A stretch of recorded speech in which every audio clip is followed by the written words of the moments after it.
Come to me, my children. Follow the sound of my voice to receive thy blessings. Unburden yourself. Ow, ow, ow, ow. And welcome to the Church of Last Resort with the Dr. Reverend Jelly Roll. The Church of Last Resort, where your prayers are heard, your sins forgiven, and no matter what you believe, you won't believe this shit. And now, the Reverend, the Dr. Reverend Jelly Roll. Good morning, brothers and sisters. This includes our new members who may be joining us for the first time, wherever you may be and wherever you want to be, because you may not be where you want to be, but there you are. Welcome to the Church of Last Resort. I am the Dr. Reverend Jelly Roll, PhD, DDS, OBGYN, ADHD, MCM, LIX. That's right. And today only, February 23rd, I am an OBGYN. Today only. Because I know somebody's going to, whoa, he wasn't an OBGYN last week. I said, yes, but it's February. And in February, I get the honorary degree for one day. I get to pick one day to be OBGYN. And so I picked today, the last Sunday of February, or as we call it, OBGYN Day. We call it that if you're an OBGYN, you know why. If you're not, then I can't tell you, because that's what they called proprietary knowledge. You don't need to know that knowledge unless you're proprietary. Are you proprietary? Do you need to know? No, so you don't. All right. People have also called me the racy reverend, the pervert pastor, the vile vulgar vicar of vice, the sexy shepherd, the missionary man, the minister of mischief, the wicked witness, the dirty deacon of doggy style, the frisky fry, the ass-man abbot, the booty-banging brother, the handsy high priest, the father Fismus, the holy hoe, the divine dominating dominee, the creepy cleric, the profane prophet, the depraved preacher, the minister of making love, the clergy of cunning conversation while eating pussy, and that nasty N-word. But not this month. That one gets the month off. And instead of calling me that nasty N-word, they call me the DEI hire. That's right, the DEI deacon. That's right, DEI hire deacon. Yeah, that's it. So, but that's just for this month. Certain rights and privileges and loopholes apply. The point is that I come by many names and by many methods, but I do not come easy. That's right. So, brothers and sisters, as always, let's reach in the right pocket and let us begin in the name of George Carlin, Robin Williams, and Richard Pryor. Can I get a fuck? Yeah. That's right. Fuck yeah. That's right. That's a jet lag. Because fuck yes, they just got back from Europe. They were over there with my wife, the fuck yes, my wife Amona, and she's right now she's on the airplane, hovering between Asheville, North Carolina, and Chattanooga. That's right. She's somewhere between there, and then she's got to sit in Chattanooga for a while, or when they see her, they realize that she has a black husband. They call her the Chattanooga lover because she's a Nooga lover. That's right. That's what they say out there because they're polite. She's a Nooga lover. So she'll be in Chattanooga for like a couple of hours, and then she goes into Atlanta, right? And then from Atlanta, I think she flies into Baltimore. It's a stupid thing. I don't know why, or is it Atlanta, then Chattanooga? No, I think it's Chattanooga, Atlanta, and then Baltimore, and then BWI. And then I will pick my wife up at BWI, and then we'll stop for dinner. And by dinner, I mean the first hotel we can find, because it's been a couple of weeks since we've had, communion. So brothers and sisters, it's time for our opening prayers. So if you or someone you know is in need of a prayer, I forgot to look this week too. Actually, I did look, and it was just one email, and it was from Mr. Tongue, wanted saying, you want to be doing like be Mr. Tongue on the 24th, and I can't because I've committed myself to two things back to back, virtual things back to back on the 24th that evening. So I can't do a Mr. Tongue. I can't show up there, but I appreciate the thought. Actually, I'm just on a mailing list. It's not even thinking. They just pushing a button and like poof, it goes out. They don't even think about it. So it's time for opening prayers. And so, like I said, if you want healing or you want a prayer, just email me, the Dr. Reverend Jelly Roll, DRREVJELYROLLE @gmail.com. And of course, what you can do, or if you can't remember that, just look at the little scrolly thing at the bottom, because right at the bottom, just scrolling across, and you just go like this, just like that. And it disappears, and then it comes back on the other side, and it goes like that again. And then it disappears, and it comes back up, and it goes like that. So it does that for just about the whole show, unless somebody pushes a button and makes it disappear. But so you can look down there and see that. And now you know the magic of how it works. I just demonstrated. And that's what I'm here for. I'm here to show you how things work, or sometimes not work. We're going to get into that a little bit later. But please, so when you do send that email, please remember to spell roll with an E. Okay, I hate to keep reminding people about that stuff, but it makes a difference. It makes a difference. So please, if and when you do write, with an E at the end of roll. All right, now for our disclaimer.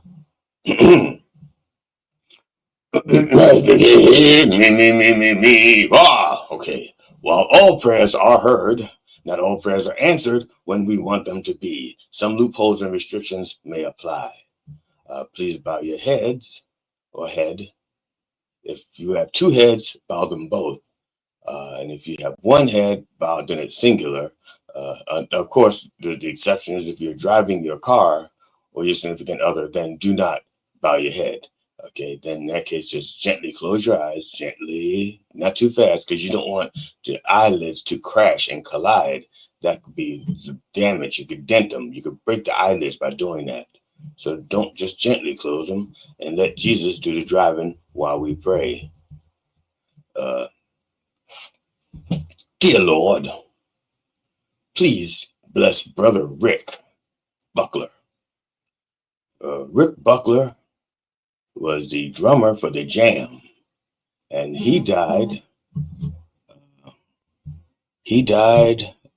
February 17th. So that was just like the day after last week's show. It's like we didn't know. We couldn't do it. We couldn't tell you about it because he hadn't died yet. He died on the 17th after a brief illness. And that's why I recommend to all of my parishioners that they go commando. That way you will not suffer a brief illness, which could kill you. Okay, everybody knows that now. Nobody knew that before. I think Rick Buckler may have been the first one to die from brief illness. So go commando when you can. It's not always practical. Like if you're renting someone else's suit, like you're renting a tux, you don't want to go commando because you have to, first of all, the person before you may have gone commando and you don't know that they cleaned that tux. You just, for all they know, they could have just sprayed it with Febreze and you go like, this tux smells good, but they didn't clean it. And then you go in commando where someone else has gone commando. And in some countries that makes you married. That's right. So if you can go commando, go commando. So because you never know what's in your brief. That's it. He was 69 years old. Now, the Jam's drummer's death was confirmed by his family in a statement to the BBC saying the rocker passed away peacefully on Monday evening in Woking. After, I'm not going to repeat that. That's the brief illness. We know it was brief illness. We know that. Yeah. What I want to know is where was his family? Yeah, it was brief illness, but where was his family? If he was in the hospital, no, never mind. The Jam were formed in Woking, Surrey in 1972 while its three founders were in secondary school, and went on to record a number of hits, including That's Entertainment and Town Called Malice. Matter of fact, that may be the only two songs that most people know by them, because I know like 7 or 8, but those are the two that stick out in my mind when I remember it's the jam. Those songs, they appeared on a number of film soundtracks in the 80s, or from the 80s, and from the time they wrote that, because those songs are like shorthand for like 80s new wave. So if you hear that song like in a movie, it kind of like sets the mood, because you know what that is. It's like, oh yeah, I know where we are now. Now the band released 6 full-length albums before they suddenly broke up in 1982. And I say suddenly because I guess they could have broken up over months and nobody paid attention. So I guess sudden, I don't know how that works, because usually when you're in a band, tensions are there for a long time, and people are always arguing and cussing and fussing with each other and quitting and then unquitting, like before they even leave the room. They get mad, say, "Oh, come on, guys, I want a credit on that song. What? I quit. Never mind. How much? I'm sticking around for just one more show, and that's it. And then I'm quitting. I mean it this time. I'm not just quitting on paper. I'm quitting for real, So that happens in bands. So we don't know how many times they broke up before they suddenly broke up. Buckler once said in an interview with Strange Brew magazine, I'm assuming it's a magazine, otherwise I ought to be interviewing him. It'd be different, like if Strange Brew was the name of a bar, but I'm not. Okay, this is his quote. Quote, "I'm not the greatest in the world, but I did take a leaf out of Ringo Starr's book. He realized that the song is the star. None of us were really outstanding musicians in a lot of ways, but I think we were trying to be as inventive as we possibly could so that we worked well together as a band." And they did work well together as a band until they suddenly broke up in 1982. Rest in peace, Rick. Not everyone thought you were entertainment, but you'll find no malice here. And I get some nonstop dancing. Now, just so you know, brother Simon Saxby from England, when he reached out to me and he said, what did he say? Here we go. Brother Simon said that the drummer from the Jam was a bit of a donut, the middle bit to be fair. And thank you, Brother Simon, for commenting. I don't usually read the comments about the obituaries, but that's fine. Dear Lord, please bless Sister Kim Se-ron. Korean star Kim Se-ron was found dead in her home on February 16th, and she actually died during the show, and I didn't know, but since it was in Korea, it was way before the show. It was before the show, but I didn't know because it was, she'd already died, and she had probably, because of so far ahead of us they are in a time zone, she had already seen the show before she died. She was 24, and the 24-year-old Netflix star died by suicide, which could explain her having seen the show. And then, okay, that's it. So, suicide. According to a quote, "We believe she made an extreme choice and planned to handle it as a suicide," police told reporters, according to the latter outlet. Now, the latter outlet would be the Yonhap News Agency. I skipped over that paragraph. And so you didn't know about the Yonhap News Agency. And so when I skipped over it and then realizing that the next paragraph was going to refer back to it with saying the latter outlet, I didn't realize that. I was skipping ahead for time. But then I had to go back to explain why I skipped over it to save time. And then I wasted all that time explaining why I skipped over it to save time. And time is on my side. Now, according to the Korean Herald, The Bloodhounds actress, that was the name of one of her popular shows, The Bloodhounds actress's body was discovered in Saedong-gu, Seoul, by a friend who had plans to meet with her. And it appears that they did meet, just her friend didn't find her in the condition that she expected to find her in, because they had plans. And I guess that fucked up dinner. Sehron started her acting career as a child in 2009, once among the brightest stars in South Korea. Now, I don't know how many stars they have in South Korea. I've never looked up. Well, I've never been in South Korea. And hence, I could not look up to see how many stars they have. But she was one of their bright ones. But she struggled to find work after 2022, after her 2022 drunk driving incident, for which she was later fined in court. So she drank 32 ounces. Keep up. See, court, 30, fuck it. Online posts in South Korea are notoriously harsh toward Kim. Right after that accident, they were really, really mean to her. I mean, they were like, they just wouldn't let up. Websites, newspapers, people, they were just nasty to her. She couldn't do anything after that. No matter what she did it wrong. She was on the set of a film and they saw her smiling. They reported it and she did it wrong. And eventually the bullying just got to her and they believe that's why she committed suicide. So, and that's lame. That's the lame, mean media doing that to people. Bullying, okay? And that's not what the media is supposed to do. The media shouldn't bully. The media should just report about other people bullying her.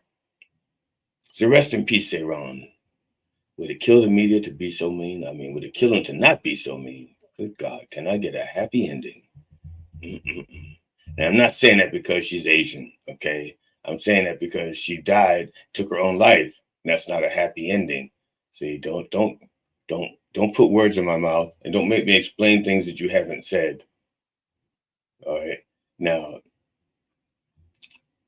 all right, here we go. Another Simon in England says that she advertised Korean meatballs and they were really the dog's bullocks. Okay, now he's in England, so when he says the dog's bullocks, in England, bullocks has like 3 meanings. One of them is nonsense, but that doesn't make sense. The dog's nonsense? That doesn't sound right. It also could mean useless or poor quality. Let's see. They were the dog's poor quality. They were the dog's useless. Nope, that doesn't make sense. Or testicles. They were the dog's testicles.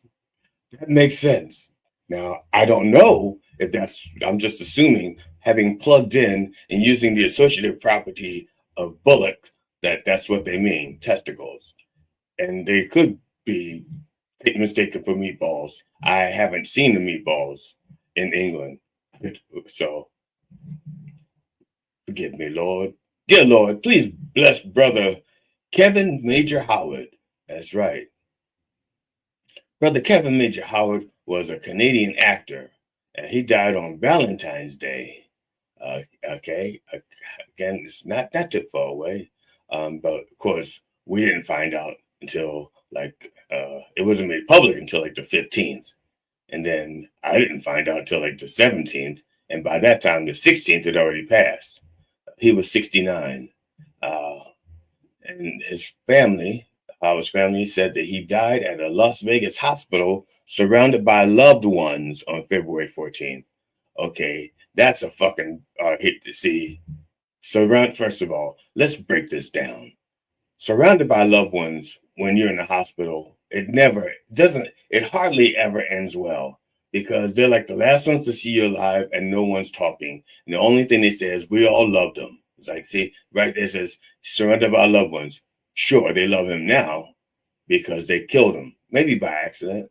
Then on February 14th, Valentine's Day, they like, what? Happy Valentine's Day.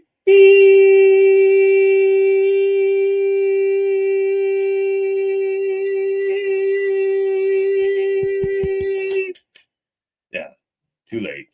Too late. Too late to love him once he's gone. So, he was in the hospital for respiratory issues. And that's probably what caused his death. respiratory issues. Like he's in the hospital and they're doing this, and he can't breathe. So that would be a respiratory issue. I'm just saying, it's like you got this that's respiratory. So, because there were loved ones there. That's why I'm saying.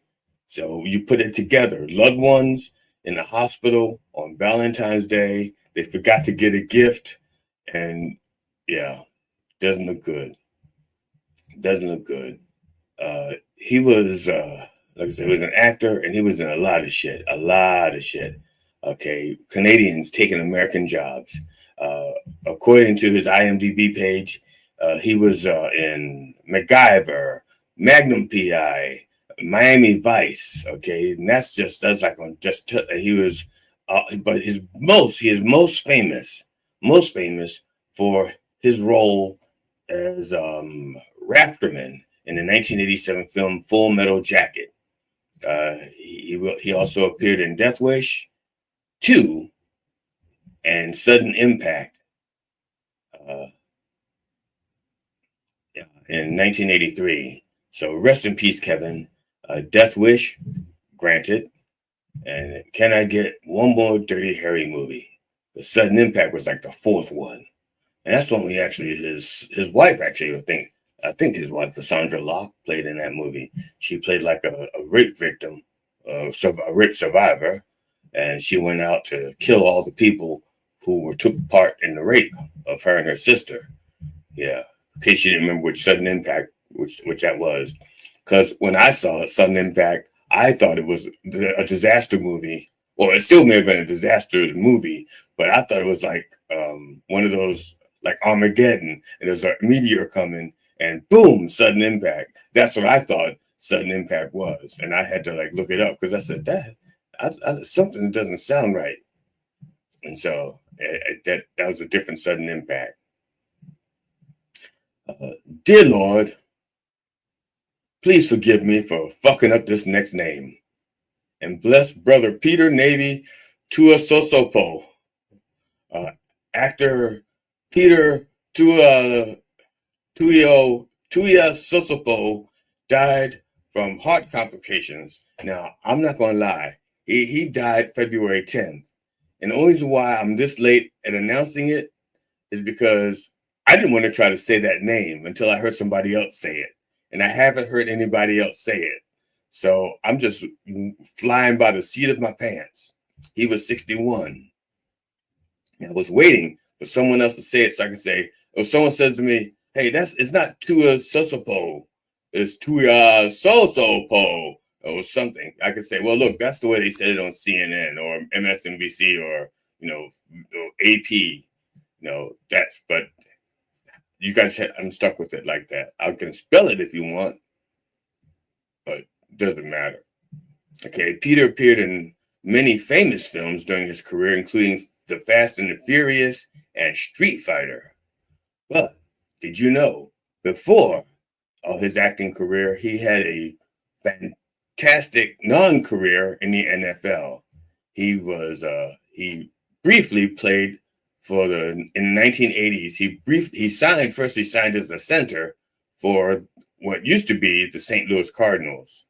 So he signed as an undrafted free agent to play center with the St. Louis Cardinals. And then later that season, he played center 3 games with the LA Rams.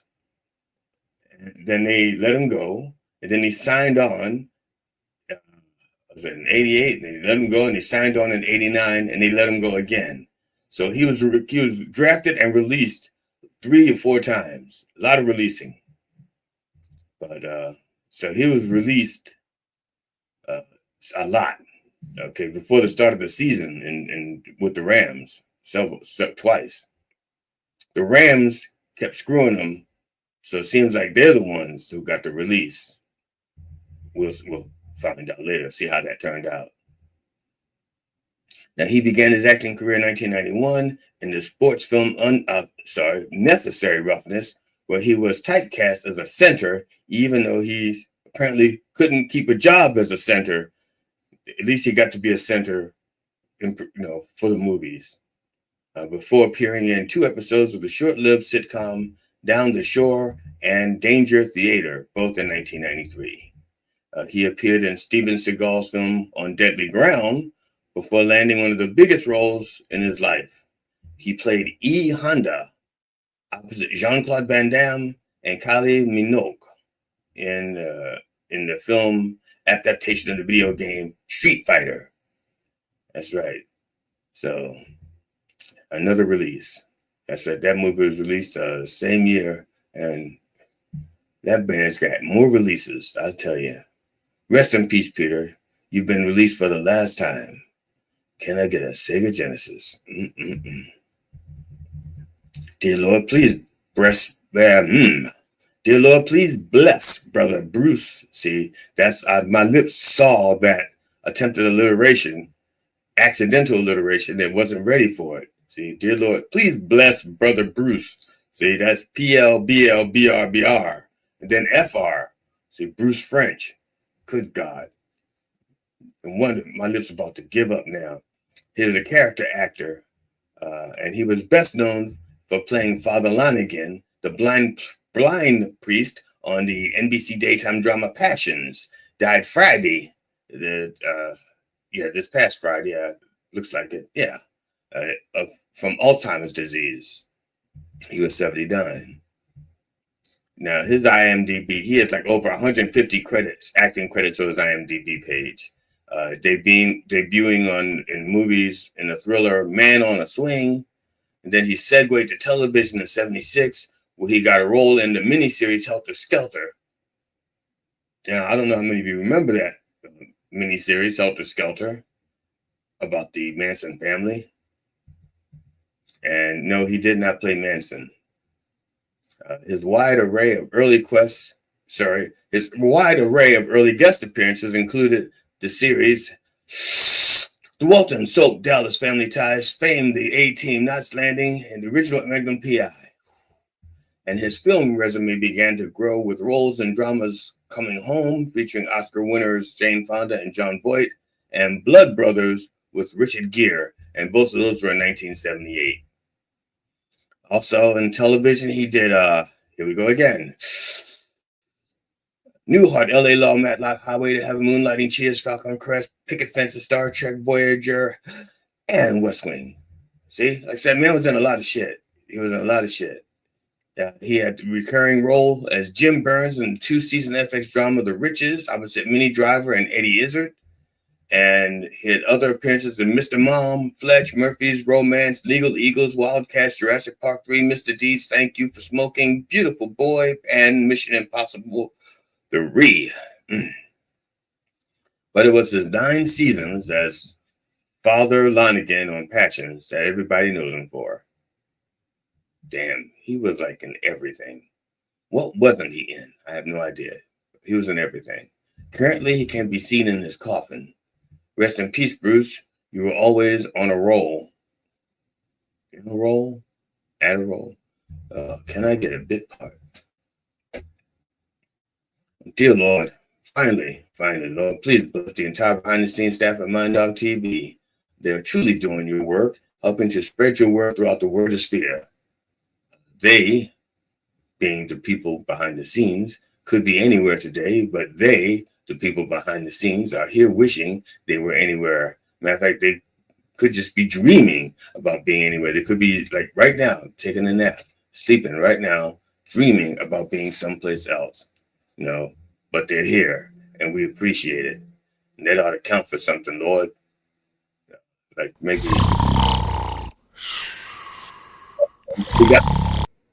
sounds like he got his muffler fixed. See, that was the last thing in the car that was broken. Muffler's fixed. Yes, Lord. MindDogTV.com, the place to go to get your Church of the Last Resort gear.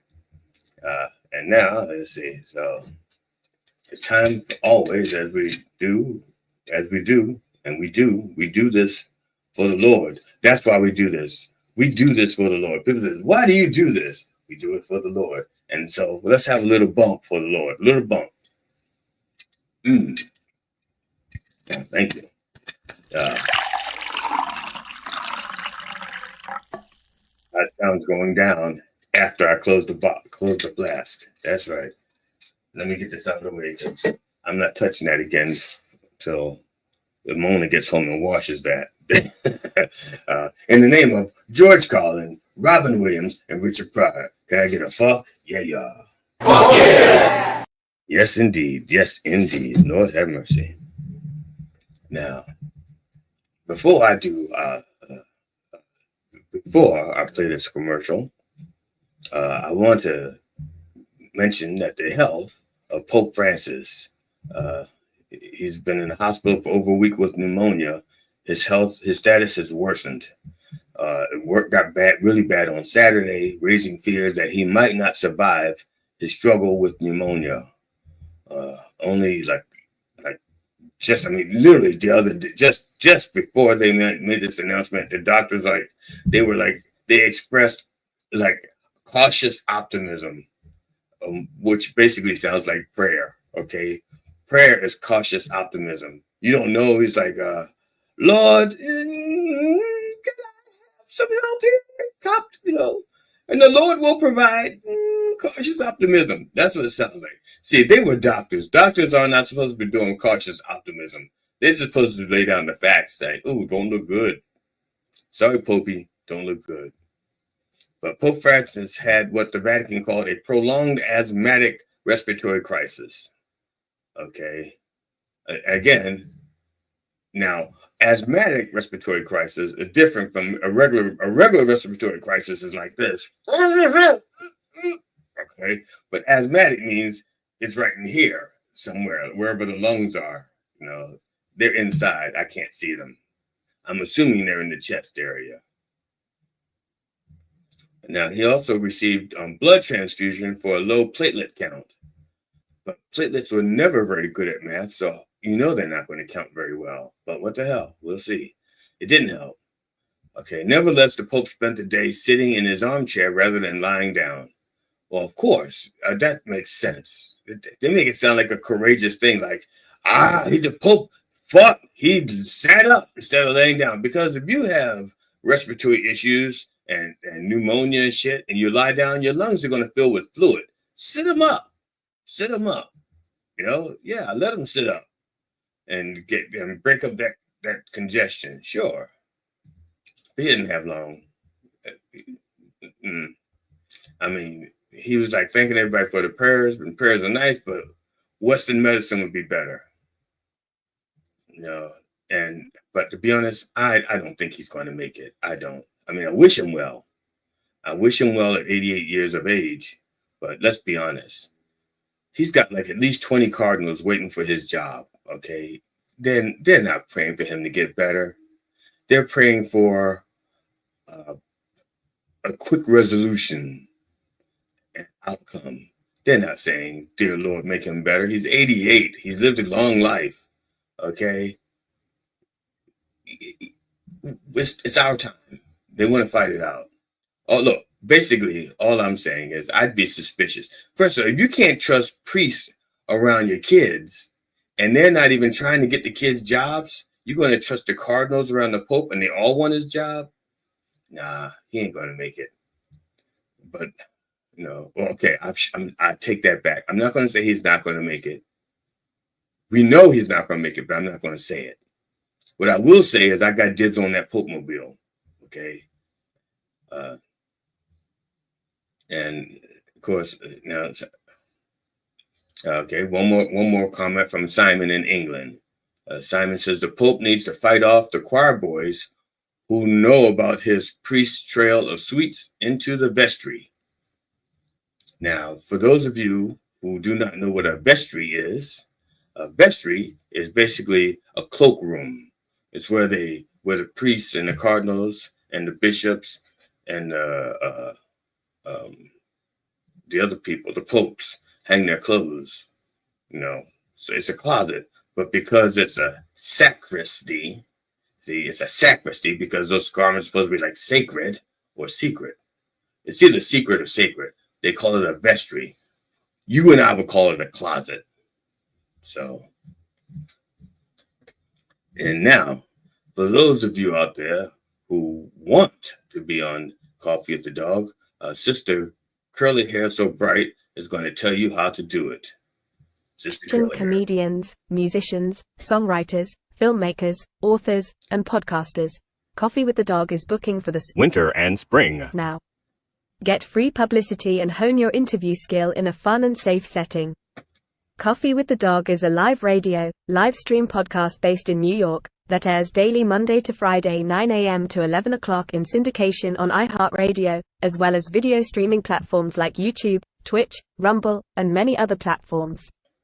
Guests usually come on remotely via StreamYard, like Zoom but easier, although occasionally we do in-studio interviews. The morning show focuses mainly on comedians and musicians, and they have interviewed many top names and classic celebrities such as Robert Klein, Mike Binder, Eddie Brill, Doug Stanhope, Steve Byrne, Paul Provenza, Jeff Altman, and many, many others.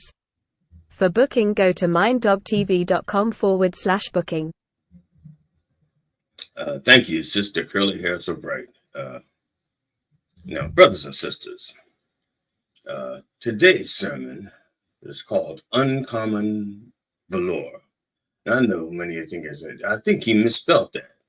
It's like that joke where they say, now this is not my joke, someone else wrote it, okay? I'm just saying, it's like a priest, an imam, and a rabbit walk into a bar, and the bartender says to the rabbit, "What are you doing here?" And the rabbit says, "I don't know, autocorrect," or something like that. See, it's supposed to be a rabbi, but autocorrect made it rabbit. And like I said, so, and people are thinking, well, it's autocorrect. You know, it's uncommon valor. No, I don't mean uncommon valor.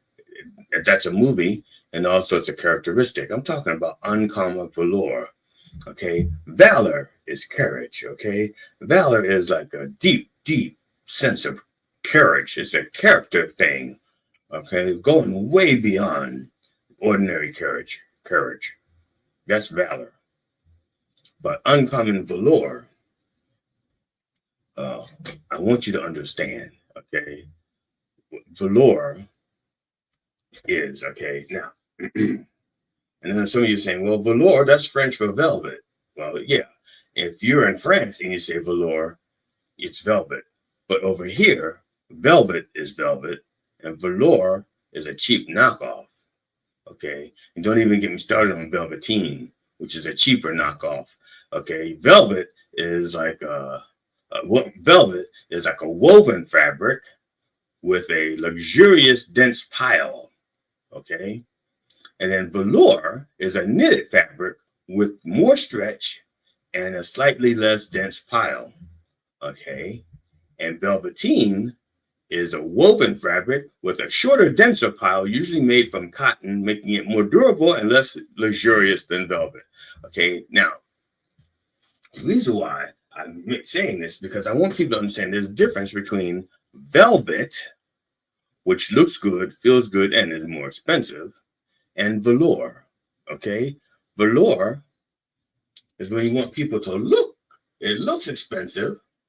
You could have velour suit, velour sheets or something. It looks expensive, but it's a knockoff, okay? It gives one appearance, but when you get down to the nitty gritty, it's a fake, okay? It's not the good stuff. It's a fake. And you're saying, well, what does velour have to do with anything? Well, if you're wearing it, it means everything. It means you're not naked.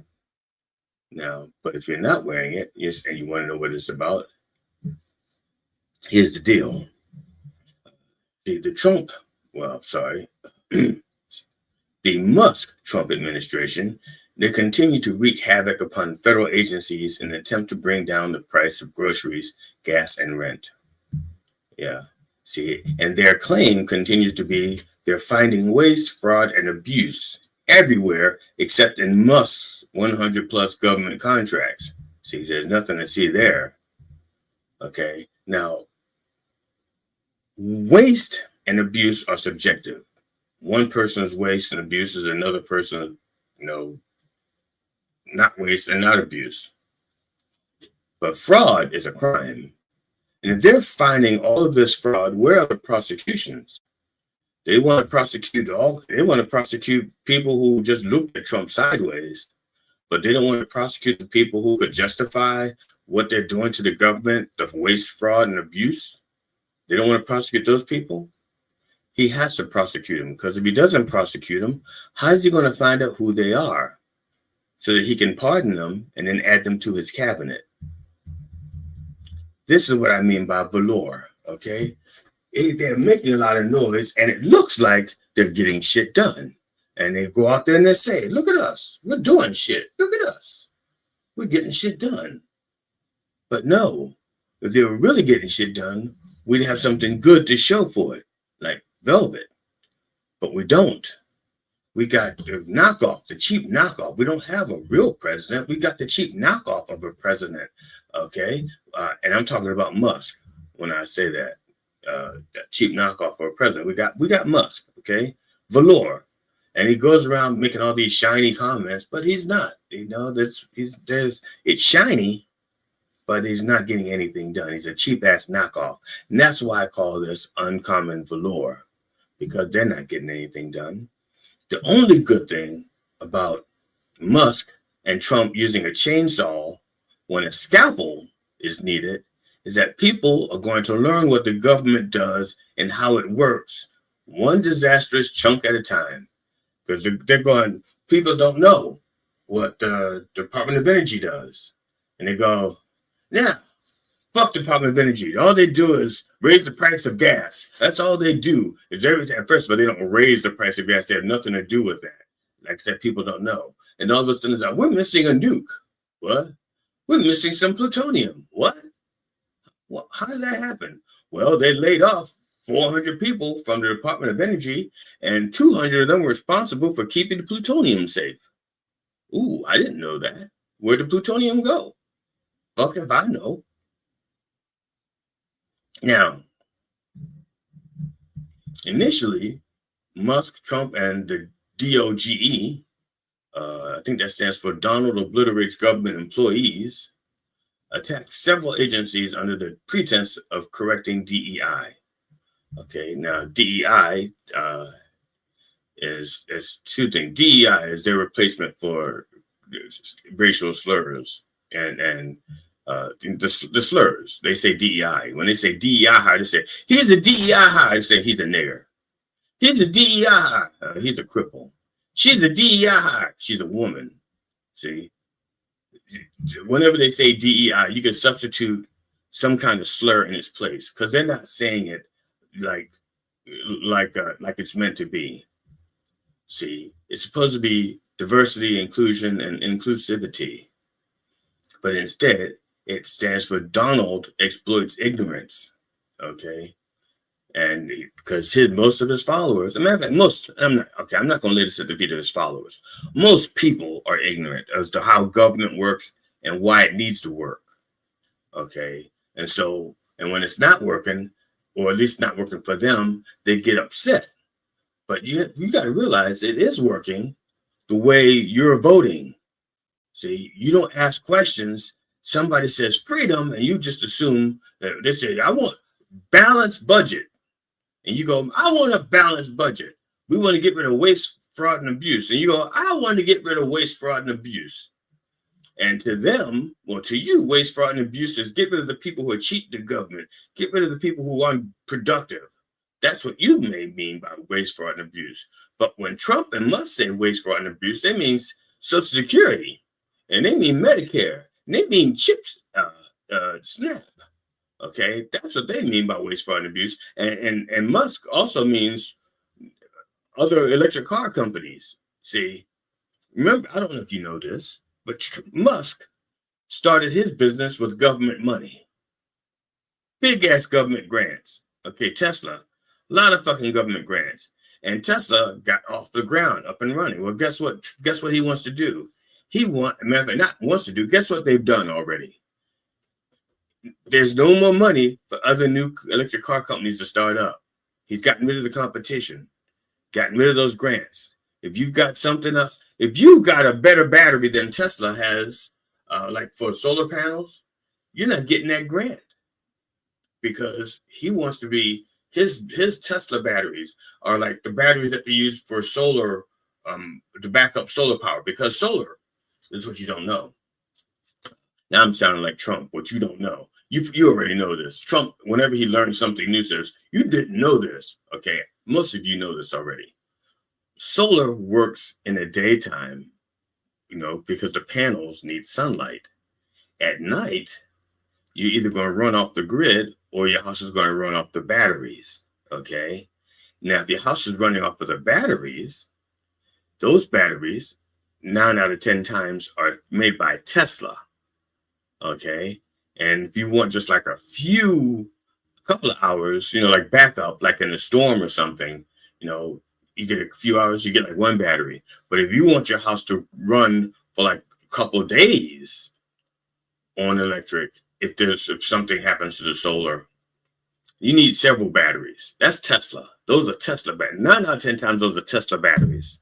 Okay. Now you may develop a brand new battery, better than a Tesla battery, more efficient, longer lasting, and lighter and cheaper. And you developed it, but you need a government grant. $200,000, $400,000, $500,000 to get it off the ground. Okay, to you, that's a lot of money. To the government, that's not even a drop of piss in a bucket. And they can give you that grant. But now Musk says, no, that's competition. You can't have that grant. See? And people think he doesn't have any conflicts of interest. He went after the FAA. The FAA was finding him and investigating him for things that he did with SpaceX. One of his rockets blew up and shut down air traffic, like over the Caribbean, for like a half a day or something while the debris was falling from the sky. So FAA says, hey, Musk, we can't have this shit. And they find him. It's like half $1 billion, $600 something million. And he's like, well, let's get rid of that. And guess what? Investigation's gone. He doesn't have to pay that fine. He was being investigated by the National Labor Board, National Labor Relations Board, being sued for basically discrimination. And guess what? Those cases have been dismissed. So he never discriminated against anybody as far as the government's concerned.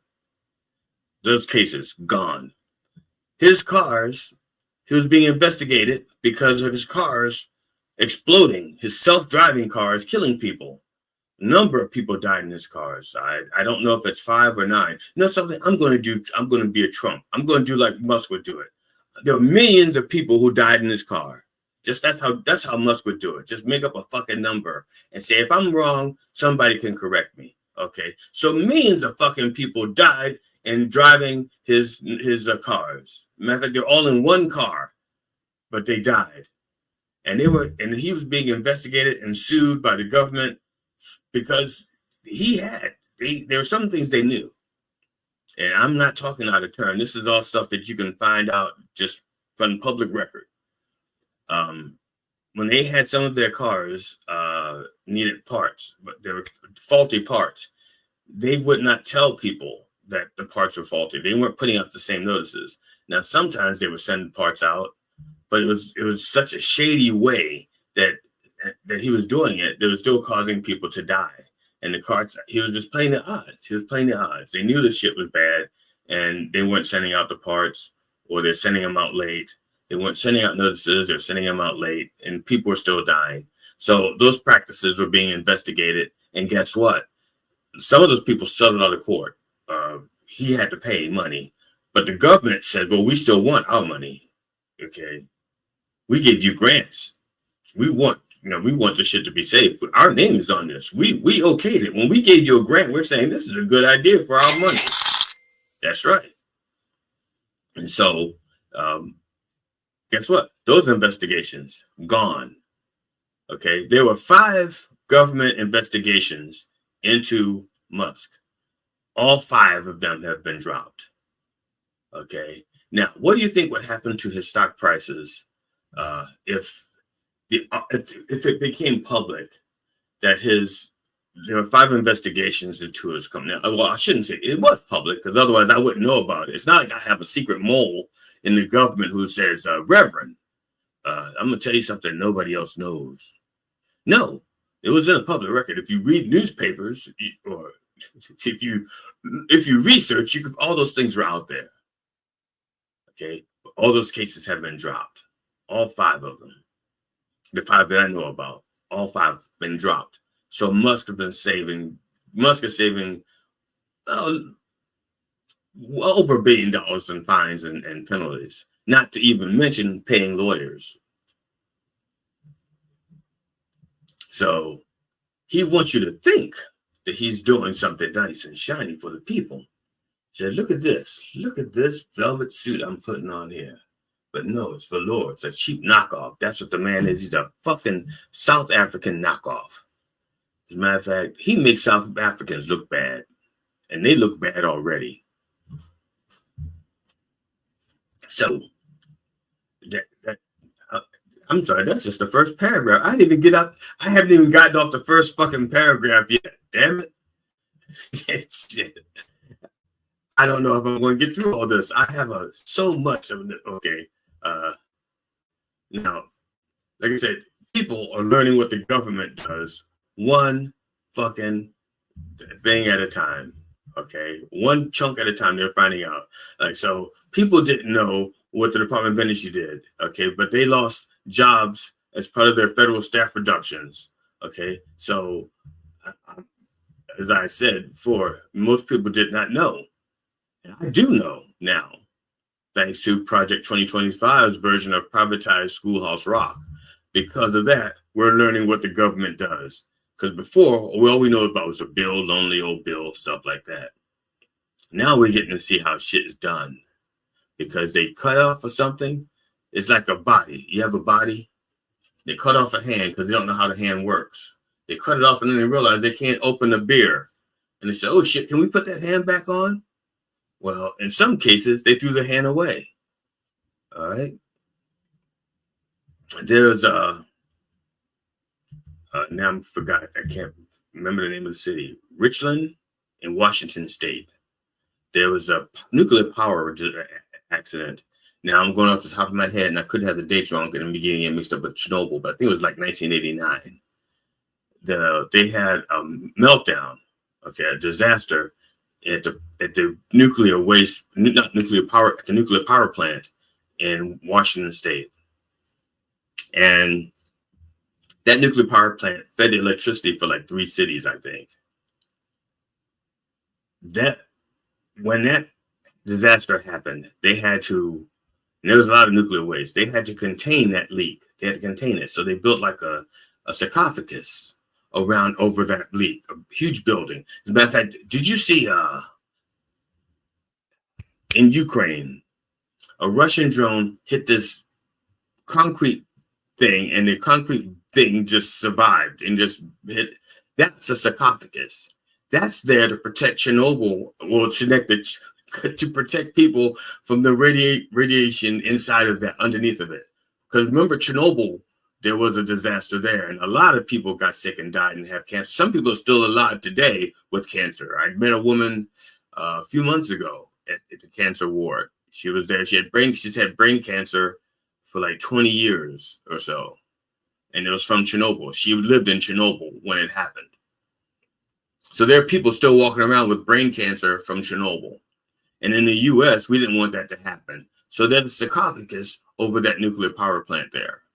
And that's how tough they are. A Russian drone hit that sarcophagus in Ukraine, and it just, a little fire, a little smoke, but didn't damage it, and there's no leak. Same thing over in Washington. Okay, Department of Energy is responsible for that, keeping that leak and for cleaning up the waste. Department of Energy does that. Okay, so there are people out in Washington State not getting cancer because of that. But they cut that down to a skeleton crew to protect people from cancer and nuclear waste and being poisoned. Okay, now, once they realized what they had done, they tried to hire them back. But when they deleted all the information, they didn't save any contact information. So they have been difficulty finding those engineers and experts to take care of that. Sounds familiar? It doesn't? It will. It will.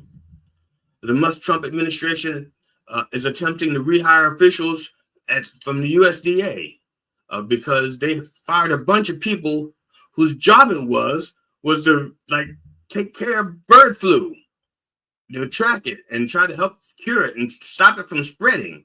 They fired a bunch of people from that, and they're like, "Oh shit, maybe we shouldn't have done that." And then they're trying to hire them back. Again, they don't have that information, their contact information, because the way they're doing everything with a fucking hatchet. And they're getting rid of all kinds of experienced people, justices, engineers, prosecutors, Social Security Administration people. They're all resigning rather than to help Musk and Trump dismantle the federal government by carrying out immoral and possibly illegal orders. Okay, Kash Patel has been confirmed as the FBI director, and guess what the fuck he did? The FBI and the Department of Justice have eliminated the National Police Misconduct Database. So now officers that are known abusers can move around and no one will know their history of violence until they harm or kill someone else. Because one George Floyd wasn't enough. That's right. They have turned that into the Vatican. It's like, we're not keeping track of the priests. We're just going to move them around and they can keep molesting kids. Same thing there. We're not going to keep track of those officers. We're just going to move around. They can keep molesting kids, killing people. I got so much shit here, but I want to, fuck it. I had another commercial, but I'm not going to play it. I'm not going to play it because I want to get through some of this shit, okay? Trump was talking about, he was trying to dismantle the USPS. He wants to fire the board and then have it absorbed by the Commerce Department. Now, the United States Postal Service was established, it's in the Constitution, what it does and its necessity. It's there for a reason. It's not supposed to make a profit. It's supposed to provide a service, a constitutional service. So now, I'm not saying that the Constitution is going to save us and stop Trump from doing it, because once he does it, it's going to fuck things up. So that's it. But why is he doing it? Why is he doing it? During Trump's first term, the Washington Post wrote some mean things about him. Okay? Now, Bezos was the owner of the Washington Post. And so Trump was mad at Bezos. Guess what Bezos also owns? Amazon. Guess how a lot of Amazon's packages were being delivered? Through the Postal Service. And guess what? Amazon was paying lower prices, cheap prices for the USPS, for the Postal Service to deliver their packages. And Trump thought that they should pay more. Okay, but they weren't being charged more. And he made that public. It says here, you keep saying Trump, his name is Krasnov. Okay, Krasnov. I don't know. I have to look that up, find out why I'm going to say Krasnov. But I'm going to say Krasnov because it's right there. I don't know what it means, and it's going to take a while. But Krasnov wants the USPS to charge Amazon more money to deliver their packages. Okay. And also, oh yeah. Now this is Trump. I don't know if this is Krasnov or not, because I don't know who Krasnov is. Trump also does not like voting by mail. And he was upset at DeJoy, who Trump appointed to run the Postal Service. But DeJoy, rather than making it harder for people to vote by mail, made it easier, or not easier, didn't get in the way as much as Trump wanted him to. As if Trump is mad at him. And that's why Trump wants to get rid of DeJoy. It's like, you didn't help me out with the voting by mail stuff. So, yes, I want to put somebody in who can also cripple the voting by mail. That's definitely Trump. I don't know what a Krasnov is, but that's Trump for certain. Now, if he succeeds, he will be putting a forever stamp on progress and all that shit forever. But I don't know what, somewhere I typed something. Oh, that's not me. I didn't type that. Economics Times. And okay, I see that. It showed up as my name. I didn't know that happens like that. Now, it's 10 o'clock. And I can't even talk to you about the PGA and LIV and stuff like that, and the mineral rights and what he's doing to Ukraine and shit like that. I'll talk about that later. So I'm going to bring this to a close. I want to thank those of you who subscribed to my fledgling YouTube channel, Dr. Reverend Jelly Roll. Same on Facebook. Thank you very much, and bless you. So I want to invite you to go to geeksalad.com and check out GD Fenderson the next time you need to hire a comedian for a private event. On behalf of the Church of Last Resort and the entire Roll family, my wife Amona, who is in flight right now as we're speaking. Yep, that's her plane. Over Chattanooga. My kids, Cinnamon and Jelly Jr., our cat Tootsie, who's on the bed sleeping. Our dog Stop Dropping, don't know where he is. I wish you safe travels, and I hope you will join us next week at 9 a.m. or watch us on the YouTubes, in the archived YouTube thing, on Mind Dog TV and everywhere that our word is heard. In the name of George Collin, Robin Williams, and Richard Pryor, can I get a fuck? Yeah. Fuck yeah! Thank you.